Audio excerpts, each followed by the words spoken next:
ഇതാണ് എന്റെ ക്ലിയോപാട്രയുടെ തീം. ഇഷ്ടായോ? സംഗീതം ചെറുപ്പത്തിലെ പഠിച്ചതാണോ? ഇപ്പൊ കേട്ട സംഗീതമാണെങ്കിൽ ചെറുപ്പത്തിലെ പഠിക്കാൻ ശ്രമിച്ചിരുന്നു.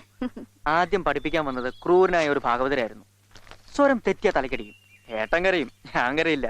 എന്നിട്ട് ഒരു ദിവസം ഞാൻ അയാളെ പട്ടി വിട്ട് ഓടിച്ചു. പിന്നെ വന്നിട്ടില്ല. ആര്, പട്ടിയോ അതോ ഭാഗവതരോ? രണ്ടുപേരും വന്നിട്ടില്ല. ഏട്ടൻ പലപ്പോഴും ഏട്ടനാണെന്ന് എനിക്ക് തോന്നാറില്ല. വീട്ടിലുള്ള ഏതോ വലിയ കാരണവരാണെന്നാണ് തോന്നാറ്. A precious one two my father and mother. അച്ഛനും അമ്മയ്ക്കും ഏട്ടൻ കഴിഞ്ഞിട്ട് എന്തും ഉള്ളൂ. എല്ലാം ഏട്ടനും, എപ്പോഴും ഏട്ടനും. എന്തും ഏട്ടനോട് ചോദിക്കണം, എന്തും ഏട്ടൻ ആരംഭിക്കണം. ഹേ, ഡോണ്ട് ബി സില്ലി. ക്യൂല് നിൽക്കുമ്പോ മുന്നിൽ നിൽക്കുന്ന ആൾക്കല്ലേ എല്ലാം ആദ്യം കിട്ടുക. ഏട്ടനല്ലേ ആദ്യം വന്നത്. എത്ര ഉരുട്ടി കൊടുത്താലും വയറ് നിറഞ്ഞാ മുന്നിൽ നിൽക്കുന്ന ഏട്ടൻ മാറില്ലേ? പിന്നെ അനിയന് കിട്ടില്ലേ? അനിയൻകുട്ടൻ പറഞ്ഞു കേട്ടിടത്തോളം ഏട്ടൻ വലിയ ആളല്ലേ. റാങ്ക് ഹോൾഡർ ആണ്, എക്സലന്റ് സ്പോർട്സ്മാൻ ആണ്, ബെസ്റ്റ് ലെക്ചറർ ആണ്, വെരി സിമ്പിൾ ആണ്. അങ്ങനെയുള്ളൊരു ഏട്ടന്റെ അനിയനാവുമ്പോഴല്ലേ അനിയൻകുട്ടൻ ഏട്ടനേക്കാൾ വലിയവനാവുന്നത്. അതിൽ അനിയൻ സന്തോഷിക്കണം. സന്തോഷിക്കാൻ കിട്ടുന്ന ഒരു മുഹൂർത്തവും കളയരുത്.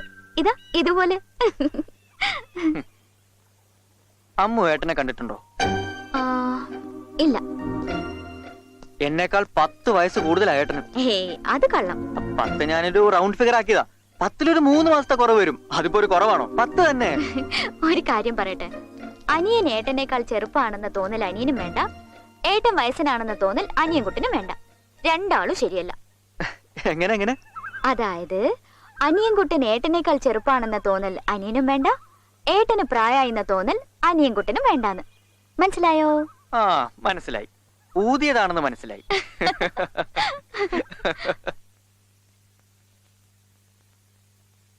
എടി, എന്തായി കാണിക്കുന്നേ? ദേന്റെ വര വളഞ്ഞു. സാരമില്ല, അത് നിവർത്താൻ ആള് വന്നിട്ടുണ്ട്. താഴെ നിന്നെ കാണാൻ അനിയൻകുട്ടന്റെ ഏട്ടൻ വന്നിരിക്കുന്നു. ഈശ്വര, എന്തിന്?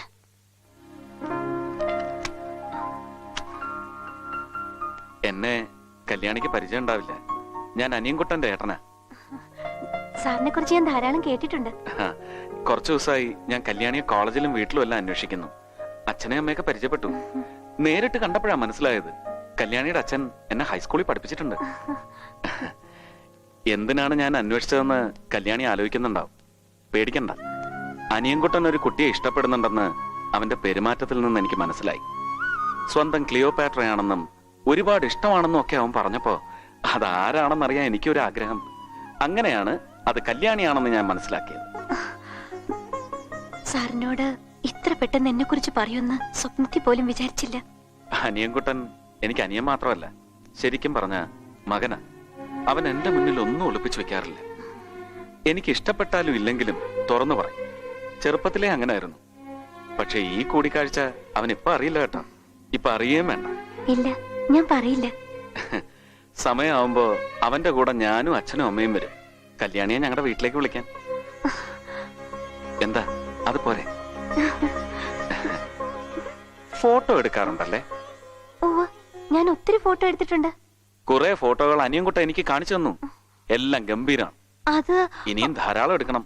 അവനെ ചുമര് നിറയെ അങ്ങനെ ഒട്ടിച്ചു വെക്കാല്ലോ.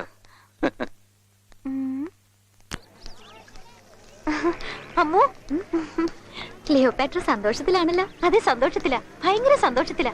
കോളേജ് ബ്യൂട്ടിയോട് അത് പറയാനാ ഞാൻ ഓടി വന്നത്. അനിയൻകുട്ടന്റെ ഏട്ടൻ എന്നെ കാണാൻ വന്നിരുന്നു. വെറുതെ കാണാൻ മാത്രമായിട്ട് വന്നതാ? അല്ല, അനിയൻകുട്ടന്റെ കൂടെ ഇനി വേറൊരു കോളേജ് ബ്യൂട്ടിയെയും ചുറ്റിയടിക്കാൻ സമ്മതിക്കണ്ട, ഞങ്ങളുടെ കല്യാണത്തിന് അവർക്ക് സന്തോഷാണെന്ന് പറയാൻ തന്നെയാ വന്നത്. ഓ, അങ്ങനെ. എന്നിട്ട് അനിയൻകുട്ടൻ എന്നോട് പറഞ്ഞില്ലല്ലോ? അറിഞ്ഞാലേ പറയൂ.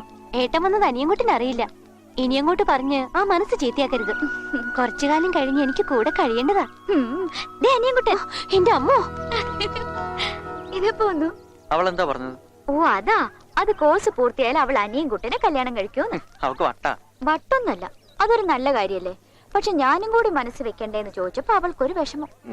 ആ അവകാശം സ്ഥാപിച്ചു കിട്ടാനല്ലേ ഞാൻ ഈ പെടാ പാടുപെടുന്നത്. എന്നെ അമ്മയുടെ അടുത്ത് കൊണ്ടുപോവാന്ന് പറഞ്ഞിട്ട്. അതിനുള്ള കാലാവസ്ഥ ശരിയായി വരട്ടെ. ഏട്ടനെ ഏതാണ്ട് പറഞ്ഞ് മനസ്സിലാക്കി വെച്ചിട്ടുണ്ട്. അച്ഛൻ മണത്ത് പിടിക്കുന്ന ടൈപ്പാ. അമ്മയോട് സമയം നോക്കി പറയാൻ പറ്റൂ, അല്ലേ പ്രശ്ന?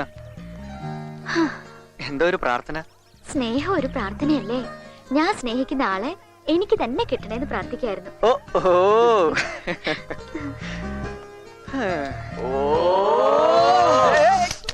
College college ബ്യൂട്ടിയെ കീഴടക്കിയില്ലേ?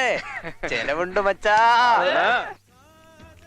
എല്ലാവരും ഫിറ്റ് ആവാൻ തുടങ്ങിയില്ലേ? ഇനി ഞാൻ പോണു. നാളെ ഞങ്ങളുടെ പുതിയ ബിസിനസിന്റെ ഉദ്ഘാടന. അതിന് നിനക്കവിടെ എന്താടാ കാര്യം? നിന്റെ കമ്പനികളിലെ എല്ലാ ഉദ്ഘാടനങ്ങളും നിന്റെ ഏട്ടന്റെ കുത്തകയല്ലേ? ഇത് ഏട്ട ഉൾക്കടിച്ചോളും, നീ എവിടെ ഇരി. തറവാട്ടിലെ സകലതും ഉൾക്കടിക്കാൻ ഏട്ടന് സാധിച്ചെങ്കിലും ഇന്നേ വരെ ഒരു പെണ്ണിനെ സ്വന്തമാക്കാൻ സാധിച്ചോ? എത്ര ഈസി ആയിട്ടാടാ എല്ലാവരും പിറകെ നടന്ന അമ്മുവിനെ ഞാൻ എന്റെ പെണ്ണാക്കിയത്. ഉദ്ഘാടനം ഒരു തിരി കത്തിക്കുന്ന കാര്യമാണ്. ഇത്തിരി തീയുണ്ടെങ്കിൽ അതങ്ങ് കത്തിക്കോളും. പ്രേമം അങ്ങനെയല്ല. ഒരു പെണ്ണിനെ പ്രേമിച്ച് വീഴ്ത്തുന്നത് അന്റാർട്ടിക്ക നീന്തുന്ന പോലെയാ. അത് മറക്കല്ലേ മച്ചാ? അത് അനിയൻകുട്ടൻ പറഞ്ഞത് നേരാ. ഏതാണ്ടൊരു ദിവസം ഈ വെള്ളിക്കമ്മലുകാരന് ആ കാൽപാദങ്ങളെ പിന്തുടർന്നതാണേ. കിട്ടിയതാ ചെരുപ്പ് കൊണ്ടൊരു ഏറാണേ.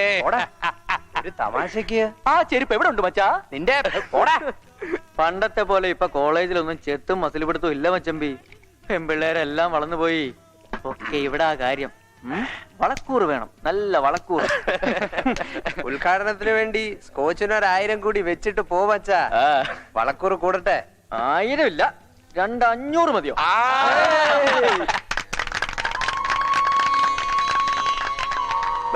ഐശ്വര്യമായിട്ട് മോൻ തന്നെ ഈ വിളക്ക് കത്തിച്ച് നമ്മുടെ മില്ല് ഉദ്ഘാടനം ചെയ്യും. ചെറിയൊരു മാറ്റമുണ്ട്. ഇത്തവണ ഞാനല്ല, അനിയൻകുട്ടനാണ് ഉദ്ഘാടനം ചെയ്യുന്നത്. അതെന്താ, നിനക്ക് ഉദ്ഘാടനം ചെയ്ത് മതിയായോ? ഇങ്ങോട്ട് വന്നേ. എടാ, മുമ്പ് നമ്മുടെ ഷോപ്പിംഗ് കോംപ്ലക്സിന്റെ വാർപ്പ് പണി ഇവന് ഉദ്ഘാടനം ചെയ്ത് നീ മറന്നോ? 3-ാം പക്ക എല്ലാം കൂടി ഇടിഞ്ഞു പൊളിഞ്ഞ് താഴെ എത്തി. സിമന്റ് നേരാവണ്ണം ചേർക്കാൻ ഞാൻ ഏത് കോൺക്രീറ്റും താഴെ എത്തും. ആ വീഴ്ച കാലൊടിഞ്ഞ് അതിന്റെ കോൺട്രാക്ടർ 7 മാസം ആശുപത്രി കിടന്നില്ലേ? നമുക്ക് നഷ്ടം വെച്ച് തന്നില്ലേ? അപ്പൊ അനിയൻകുട്ടൻ കാരണമല്ലേ ആ കള്ളത്തരം പുറത്തു വന്നത്? അന്ന് അവന്റെ സമയം വളരെ മോശമായിരുന്നു. ഇന്നോ? ഇന്ന് അതിലും മോശമാ. ഇതിന്റെ കോൺട്രാക്ടർ ആരാ? ഇത് ഞാൻ നേരിട്ട് കെട്ടിച്ചതാ. ഞാൻ ആ കോൺട്രാക്ടർ. വെറുതെ അല്ല അച്ഛൻ പേടിക്കുന്നത്. മുകളിൽ കോൺക്രീറ്റ് അല്ലല്ലോ, ആസ്ബസ്റ്റോ ഷീറ്റ് അല്ലേ. അച്ഛൻ പേടിക്കണ്ട, ഈ വിളക്ക് അവൻ തന്നെ കത്തിക്കും. വിളക്ക് കത്തിക്കുന്ന സമയത്ത് ചർച്ച വേണ്ട. വിഷ്ണു പറഞ്ഞതുപോലെ അനിയൻകുട്ടൻ തന്നെ ഉദ്ഘാടനം ചെയ്യട്ടെ. അങ്ങനെ എനിക്ക് പാരുടെ ഓശാരത്തിൽ ഉൾക്കടിക്കണ്ട. ഈ വിളക്ക് നിങ്ങളുടെ പുനാര മോൻ തന്നെ കത്തിക്കണ്ട. സ്വന്തമായി ഒരു മില്ലുണ്ടാക്കി ഞാൻ പിന്നെ ഉൾക്കടിച്ചോളാം. നിന്റെ മില്ല് ഞാൻ ഉദ്ഘാടനം ചെയ്യാം. ഇപ്പൊ ഇത് നീ ഉദ്ഘാടനം ചെയ്യും. ഇതാ പിടിക്ക്. ഓശാരത്തിൽ എനിക്കൊരു വിളക്കെടുത്ത് നിന്ന് ഷൈൻ ചെയ്യല്ലേ? അതെ, ഷൈൻ ചെയ്യാണ്. നീ ഇത് കത്തിച്ചാൽ ആ വെളിച്ചത്തിൽ എനിക്ക് കുറെ കൂടി ഷൈൻ ചെയ്യാമല്ലോ, അല്ലേ അമ്മേ? ആ, നീ ഇത് വാങ്ങി വിളക്ക് കത്തിക്കും മോനെ.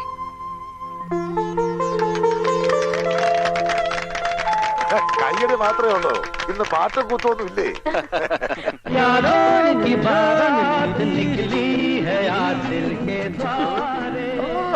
ആദ്യമായി വീണ് കിട്ടിയ ഉദ്ഘാടനത്തോടെ ചെക്കനൊന്ന് ഇളകിയ ലക്ഷണമുണ്ട് കുഞ്ഞമ്മേ. എത്ര നേരമായി തുടങ്ങിയിട്ട്? കൊറേ നേരായി. ഭക്ഷണം കഴിക്കാൻ വിളിച്ചിട്ട് വന്നിട്ടില്ല. ബാറ്ററി തീരുമ്പോ നിർത്തുമായിരിക്കും. തുള്ളട്ടെ. നീ ഇവൾക്ക് കൊണ്ടുവന്ന ഈ ആലോചന കൊള്ളാവുന്നതാണോ ശിവൻകുട്ടി? പേര് ദിനേശൻ, വയസ്സ് 32, ഇലക്ട്രിസിറ്റി ബോർഡിലെ ലൈൻമാനാ. ആളെങ്ങനെ? തല്ലുന്ന കൂട്ടത്തിലാണോ? നല്ല ഹൈ വോൾട്ടേജ് പേഴ്സണാലിറ്റി. സൈക്കിളെ വന്ന് പോസ്റ്റേ കയറുന്ന കണ്ട ആരും ഒന്ന് നോക്കി നിന്നു. അങ്ങേരോട് ഒന്ന് രാധെ കാണാൻ പറയട്ടെ. നല്ല ആളാണെങ്കിൽ വന്ന് കണ്ടോട്ടെ. ബാക്കിയൊക്കെ എല്ലാവരുമായി ആലോചിച്ചിട്ട് മതി ദാ മതി.